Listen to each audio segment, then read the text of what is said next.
ఏపీలో రెండో రోజు ఆరోగ్యశ్రీ సేవలు బంద్ అయ్యాయి. పెండింగ్ బిల్లులు చెల్లించకపోవడంతో ప్రైవేట్ ఆసుపత్రుల్లో ట్రీట్మెంట్ ఆపేశారు. నాన్ ఎమర్జెన్సీ కేసులను ప్రభుత్వ ఆసుపత్రులకు రెఫర్ చేస్తున్నారు.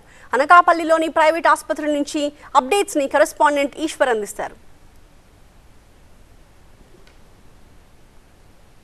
అనకాపల్లిలోని ఒక ప్రైవేట్ హాస్పిటల్స్లో ఉన్నాం. గ్రామీణ ప్రాంతాల నుంచి వస్తున్న చాలామంది పేదల ఎవరైతే వైద్యం కోరుకుంటున్నారో వాళ్ళందరూ కూడా ఇక్కడికి వస్తే ఇక్కడ ఈ సేవలు నిలిపి ఉండడంతో వాళ్ళని ప్రభుత్వ హాస్పిటల్కి తరలిస్తున్నారు. ఇక్కడ బోర్డు కూడా క్లియర్గా స్పష్టంగా పెట్టి ఉన్నారు.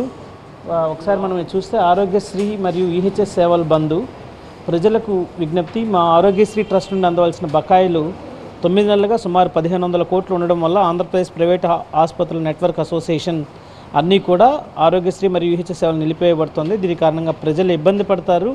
దీనికి మా క్షమాపణలు తెలియజేసుకుంటామని చెప్తూనే ఈ బకాయిల కారణంగా ప్రైవేట్ హాస్పిటల్స్ అన్నీ కూడా శాలరీసు, కట్టాల్సిన పన్నులు తదితర బిల్లులు వలన చాలా ఇబ్బందులు పడుతున్నాయి. కాబట్టి మా యొక్క విజ్ఞప్తిని దృష్టిలో పెట్టుకుని ఆరోగ్య ట్రస్ట్ వారు మా బకాయిలను త్వరగా తీర్చాల్సిందిగా కోరుకుంటున్నామంటూ హాస్పిటల్ యాజమాన్యాలు కూడా దీనికి సంబంధించి చాలా స్పష్టంగా వాళ్ళ విజ్ఞప్తిని కూడా ఇక్కడ నోట్ చేయడం జరిగింది.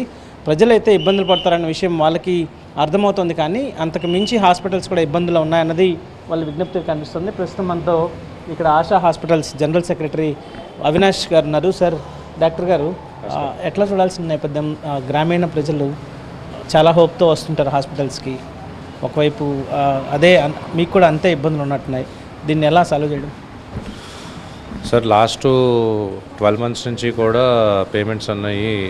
ఇప్పుడున్న పరిస్థితుల్లో ఏంటంటే more than 90% of state population అన్నది ఆరోగ్యశ్రీ కార్డు ద్వారా కవరేజ్ అన్నది అయిపోయింది. సో ఏ హాస్పిటల్ తీసుకున్నా కూడా మోస్ట్ హాస్పిటల్స్ ఉన్నాయి ఈ 50 to 100 బెడ్ కేటగిరీలో ఉన్నాయి. ఇవన్నీ కూడా డాక్టర్ రన్ హాస్పిటల్స్ అండ్ ఒక డీప్ పాకెట్స్, కార్పొరేట్ లాగా డీప్ పాకెట్స్ అనేవి ఉండవు. సో మేమేంటంటే ఈ వర్కింగ్ క్యాపిటల్ రొటేషన్ మీద వర్క్ చేస్తాం. సో మాకేంటంటే జనరల్గా as per MOU with Aarogyasri trust మాకు పేమెంట్స్ అనేవి 45 daysలో రావాలి. సో ఒక 90 days వరకు కూడా క్రెడిట్ సైకిల్ నడిచినా కూడా మేము వర్కింగ్ క్యాపిటల్ అనేది పెట్టుకుని పరిస్థితులు ఉంటాయి. కానీ ఇప్పుడున్న పరిస్థితుల్లో ఆల్మోస్ట్ అది 8 monthsకి వెళ్ళిపోయింది. అంటే సుమారుగా ఆగస్టు వరకు పేమెంట్స్ అనేవి అయినాయి. సెప్టెంబర్ నుంచి ఉన్న డ్యూస్ అన్నీ కూడా, బకాయితులన్నీ కూడా అలాగే ఉండిపోయినాయి. ఇప్పుడు CEOతో చర్చలు చేస్తున్నాము. సో CEO గారు అయితే he's working hard and trying to get payments released. అండ్ మాకు వచ్చిన ప్రామిస్ ఏంటి అంటే ఇలా 203 కోట్లు అనేది మొన్న రిలీజ్ అవుతాయన్నారు. తర్వాత ఏదో నిన్న మీరు ఆపేస్తామని చెప్పిన తర్వాత మొన్న లేట్ నైట్ అనౌన్స్ చేసినట్టు. ఎస్, టెక్నికల్ ఎర్రర్ వల్ల మొన్న డిపాజిట్ అవ్వలేదు. నిన్న అవుతాయి అని చెప్పారు, కానీ మా అంచనా ప్రకారంగా అయితే 200 కాదు, నిన్న ఓన్లీ 100 కోట్లే హాస్పిటల్ అకౌంట్స్లో డిపాజిట్ అయినాయి.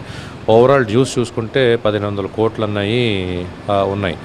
సో ఇప్పుడు మేము రిక్వెస్ట్ చేస్తుంది ఏంటంటే ఆ 1500 కోట్లలో సుమారుగా 800 crores రిలీజ్ చేస్తే ప్రతి హాస్పిటల్కి కూడా పేమెంట్స్ అనేవి ఉంటాయి. శాలరీస్ అని, ట్యాక్సెస్ అని, ఏమంటారు, వెండర్స్ నుంచి డ్రగ్స్ తీసుకురావాలి. కానీ సో ఆరోగ్యశ్రీ పేషెంట్స్కి కూడా, మనకు ఆరోగ్యశ్రీలో ఉన్న పేషెంట్స్కి కూడా సర్వీస్ చేయాలి అంటే ఆపరేషన్స్ స్మూత్గా నడిస్తేనే మనం సరైన న్యాయం చేయగలుగుతాం, సరైన ట్రీట్మెంట్ చేయగలుగుతాం.